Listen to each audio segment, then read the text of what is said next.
Bien,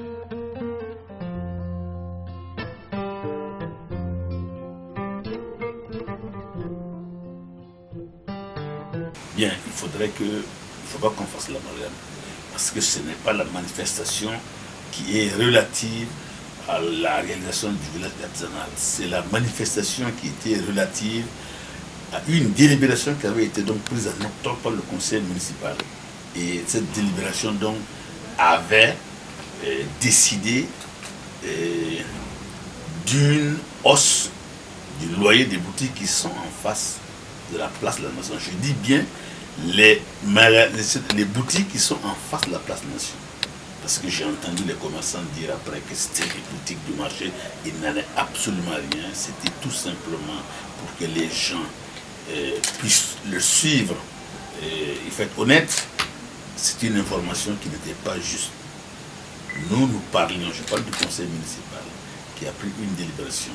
Et je veux vous dire les conditions dans lesquelles cette délibération a été prise. Il n'y a même pas eu d'abstention. Donc je ne vous parle pas du bulletin. C'était à l'unanimité que l'ensemble des conseillers, donc tous les conseillers ont pris cette décision d'augmenter les prix des boutiques qui sont en face de la place de la Nation. Et c'est à la suite justement de la décision pour nous d'appliquer donc les termes de la délibération que les gens sont allés vandaliser ma maison.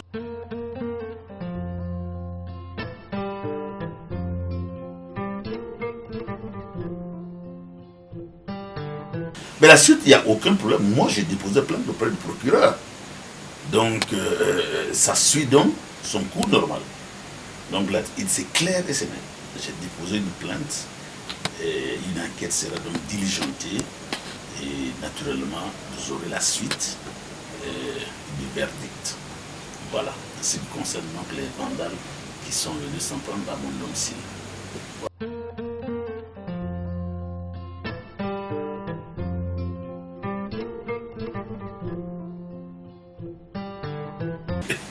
« 300 000 francs, jamais de la vie, c'est des histoires. Tout ça, vous savez, ici, c'est extrêmement grave. Ici, j'ai peur. Hein. C'est vrai que je suis le maire d'une ville où les gens sont très forts dans la désinformation. C'est-à-dire que tout ce qui se dit ici par ces commerçants, je n'ai pas honte de le dire, c'est absolument faux. Il n'en est absolument rien. Pour vous informer.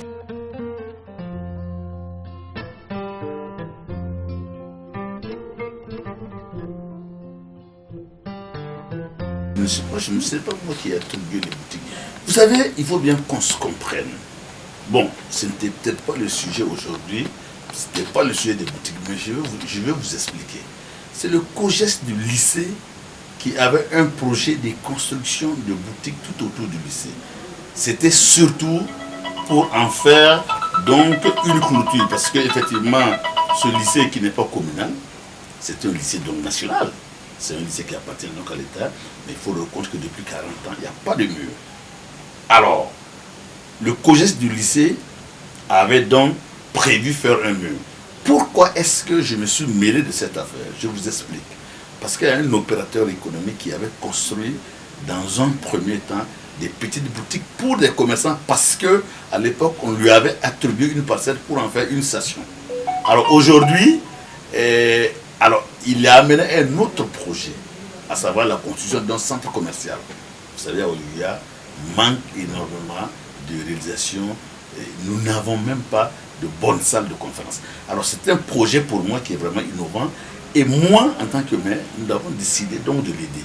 En quoi faisant, les messieurs qui étaient là-bas, qui avaient donc des petites boutiques à 3 000 francs donc le loyer, d'ailleurs il y avait pas mal de commerçants qui avaient des arriérés.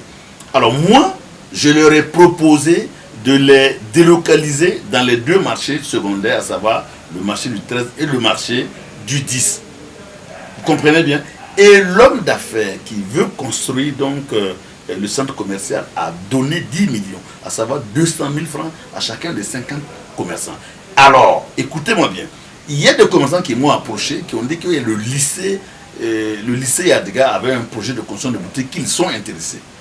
Et je suis allé effectivement, par rapport à ça, j'ai dit, bon, dans ces conditions, je vais voir le COJES. Et quand j'ai discuté avec le COJES, les commerçants justement qui devaient avoir les moyens, peut-être 600 francs pour réaliser une boutique. Et écoutez-moi bien, contre toute attente, les gens qui n'arrivaient pas à payer même les loyers de 3000 francs ont subitement eu assez d'argent pour souscrire à la construction de boutiques. Donc tous les 50 ont souscrit en la construction de boutiques. Alors vous comprenez, quand vos commerçants parlent de, encore moi je suis responsable de ça, au contraire, j'ai aidé les gens. Maintenant, comme il restait la place, le COGES a donné l'autorisation à des commerçants qui avaient 600 000 francs de réaliser des boutiques. Je suis très content et j'ai pris également la décision, j'ai vu le commerçant qui a construit, il y a un côté où on n'a pas construit de boutique, il a fait donc, construit donc un mur de presque 12 millions pour que le lycée soit donc clôturé par tous ces 4 côtés. Est-ce que vous comprenez? Voilà. Bon, c'est pas du tout ça n'a rien à voir avec donc, le problème de la garde, mais comme vous m'avez interrogé, donc, je donne donc cette réponse.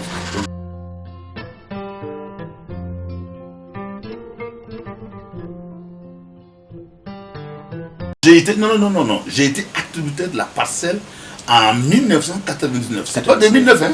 21 ans. Non, je n'ai pas. Qu'est-ce que je vais dire par là? Parce que j'ai entendu des gens raconter des histoires. Moi, j'étais attributaire de la parcelle quand je travaillais à la météo de Ziga il y a 21 ans. Vous comprenez bien, hein? Et c'est peut-être maintenant que je suis en train de finir de faire la construction. Ça, c'est pour donner l'information à ceux qui racontent pas mal d'histoires dans cette vie. Est-ce que vous comprenez? Voilà, messieurs.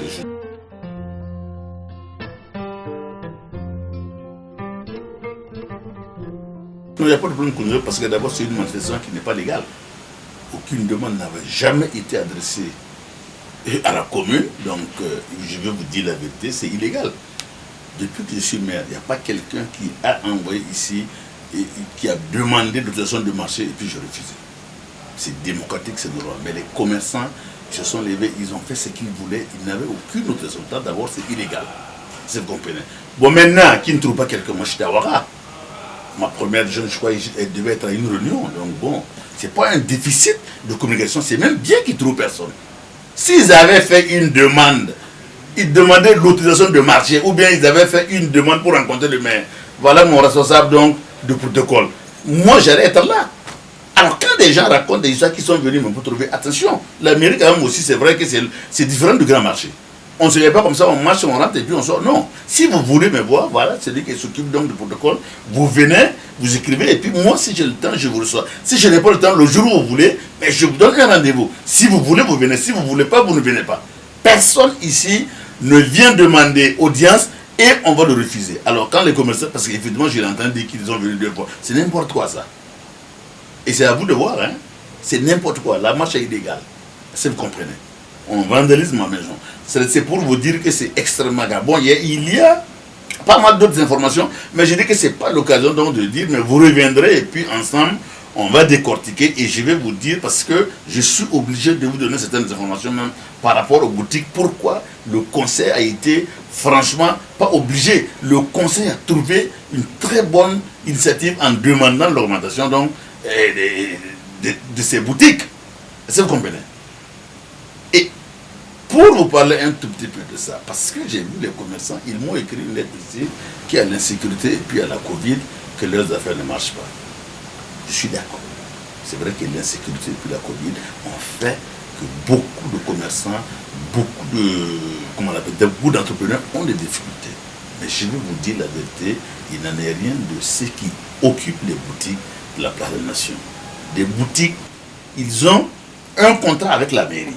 Nous, on les loue les boutiques à 5 000 francs mois. Ce sont nos boutiques. Des commerçants se sont permis de vendre ces boutiques à plus de 4 millions. Vous comprenez ça? Prendre le patrimoine de la commune et vendre à des tierces personnes. Et je ne peux pas comprendre quelqu'un qui puisse acheter une boutique à 4 millions, dise qu'il va payer 20 000 francs mois. Il faut être honnête. On est où là?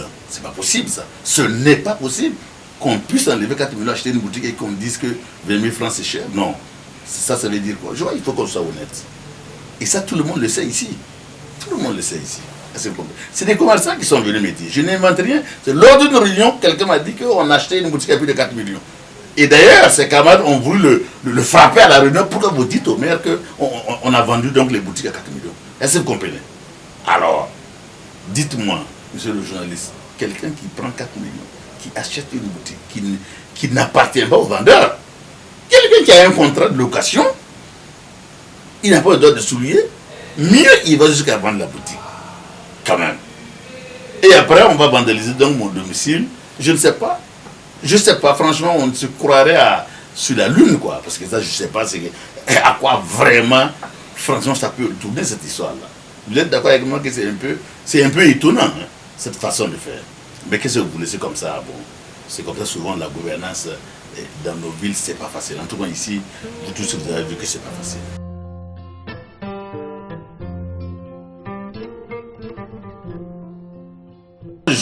J'allais dire même que j'aurais aimé que peut-être dans le mois qui vient là, qu'on puisse faire une manifestation, parce que moi ça ne fait que... Non, écoutez-moi, c'est justement, je vais vous dire, mais je suis à mille et une crises, hein. Peut-être que c'est ça qui me fait grandir. Je n'ai pas peur de ce parce que moi, je suis sur mon bon droit, et jusqu'à demain matin, même ceux qui ont marché sur le but, ceux qui ont marché contre le but, ils ont vu le but, ils sont tous d'accord que c'est très bien. Alors, les commerçants, s'ils sont honnêtes, ils savent que le conseil a raison. Ceux qui ne voulaient pas quitter donc le site, si vous allez voir ce qui se passe, nous avons cette chance inouïe là d'avoir donc une location de 400 millions. Est-ce que vous comprenez? Et je vous remercie, hein. Moi, cela dit que, en fait, ça me rend très fort. Hein. Parce que moi, jusqu'à présent là, moi, je n'ai pas vu quelque chose de vrai sur laquelle les gens ils manifestent. Est-ce que vous comprenez? Et je n'ai pas peur, parce que, et même j'étais étonné parce que j'ai vu sur une vidéo, les mêmes commerçants, ils ont dit qu'ils ont fait partie des gens qui sont plus importants que le maire. Moi, je pensais qu'ils manifestaient parce qu'ils n'avaient pas d'argent pour payer leur boutique, ils n'avaient pas que c'était pour faire partie du maire. Alors non, franchement, hein, donc j'étais étonné. Alors, non, il faut le dire, non, ça n'a rien à voir avec... Faire partie du maire, d'abord, c'est même pas une bravoure. Il y a des élections qui viennent. Ils n'ont pas bien se préparer. Si les élections, si je me présente, qui me battent, c'est bien. Si je ne me présente pas, ils sont tranquilles. Voilà, moi je crois que ce n'est pas la peine. Donc, ils ont fait partie des gens qui sont plus importants que le maire. D'ailleurs, je ne sais pas quelles sont ces personnes-là. Je parle de Rohingya, quoi. Bon, je ne sais pas. Bon, c'est à eux, peut-être quand vous allez les interroger, vous allez leur demander, mais dites, vous avez fait partie des gens